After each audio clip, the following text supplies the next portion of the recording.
এই সেই বৈরাগী মাছ, সুন্দরবনের বৈরাগী মাছ। এইটা বৈরাগী মাছ, এইটা বৈরাগী মাছ, এইটা রূপচাঁদা মাছ। এই যে রূপচাঁদা, রূপচাঁদার পাংখা ভেঙে গেছে। চিংড়ি মাছ, এটা হলো রূপচাঁদা মাছ।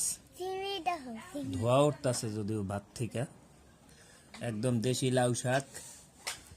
আর ওইটা কি মাছ চলতো না, ওইটা দেখে ওইটা দেখে আগাও। এটা হচ্ছে রিডা মাছ না, একদম একের রিডা মাছ। আমরা সামুদ্রিক মাছ খুব পছন্দ করি।